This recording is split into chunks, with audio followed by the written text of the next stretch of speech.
Back when I was just scraping by in that gleaming tower of Apex Innovations in Seattle, I never thought mopping floors would lead to the wildest turnaround of my life, but man, it did.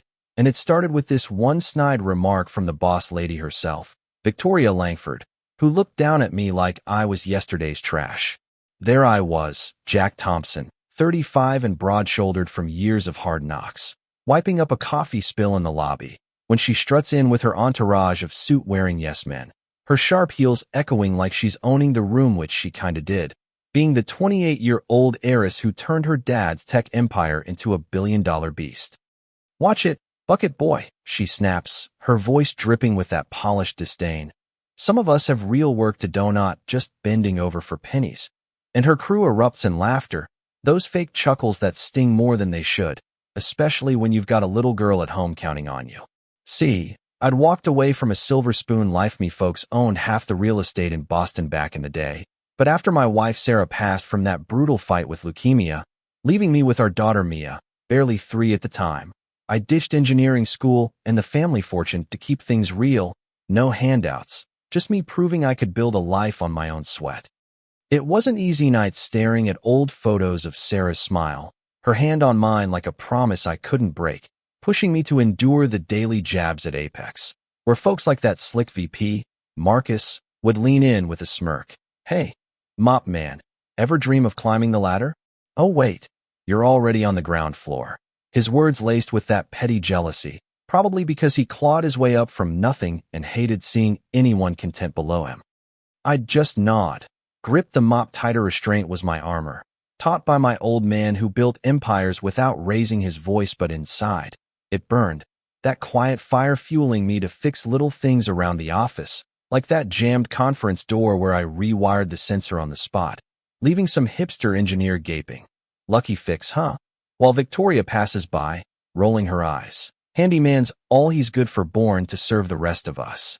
But things escalated that night at the rooftop investor bash, the city lights twinkling below like distant stars mocking our little dramas. I'd been called up to scrub a wine stain, kneeling there amid the tuxedos and gowns, when this bloated investor spots me, grinning wide. Like Victoria with a janitor in tow? Priceless. Some folks are just destined for the shadows.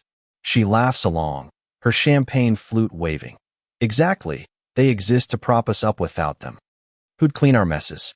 The room chuckles, sharp and mean, but I keep scrubbing, steady as ever, until later when she's tipsy on the balcony, heels slipping on the slick tiles I'd warned her about. "Careful out there," I mutter, "not looking you pan." She snaps back, "I don't need advice from the help."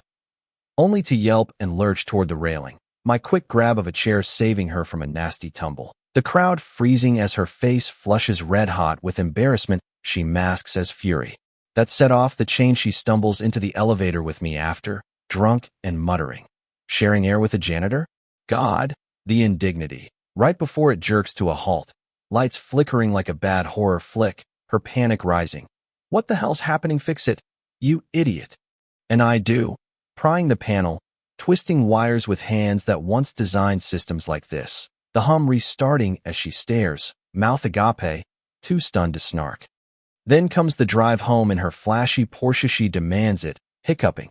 "At least you can steer straight, unlike these clowns," her crew howling outside. Billionaire chauffeured by the mop guy?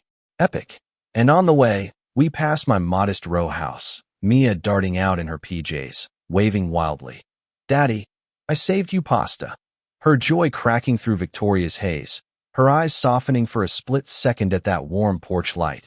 The kind of simple life she maybe envied deep down, buried under her armor of inherited power and that old chip on her shoulder from being the rich kid bullied in boarding school, driving her to lord it over anyone she saw as weak. By morning, the office buzzes with gossip. She let the janitor drive her? Must have been sloshed, but Victoria walks in, hungover and human for once, clutching a folder from the board, some old proposal with my name on it, energy tech I'd sketched before life derailed me. Her hands shaking as our eyes lock across the lobby. She stops dead center, voice steady but cracked. "Last night, I made that janitor drive me home, and he did it with more grace than I've ever shown anyone. Turns out, some values can't be bought, no matter how many billions you throw at them." The room goes pin-drop silent. Marcus's smirk vanishing like smoke. That influencer chick from the party squirming as her cruel tweets start backfiring online in me. I just nod, keep mopping. But inside, that fire cools to satisfaction, watching the ripples. Marcus demoted for cultural issues. His ego popped like a balloon. The policy memo on respect rolling out company-wide. Folks suddenly nodding at me in the halls, whispering about my hidden smarts. Even the board guy slipping me a card. You've got more pull than you know. It wasn't revenge, nah. It was just truth bubbling up, me holding my ground for Mia, for Sarah's memory, proving dignity wins without a fight. But here's the thing that still nags at Mua's Victoria's turnaround reel, or just damage control for her image. Did she change because she saw the light, or because the board twisted her arm? Kinda leaves you wondering about power and redemption, right? If you've got a story like this, maybe a boss who flipped the script, or a time you stood tall against the odds, drop it in the comments below. Hit that like if it hit home, and subscribe so we can unpack more of these real-life twists together. What do you think? Is true change possible in a cutthroat world, or is it all just optics? Let's hear it.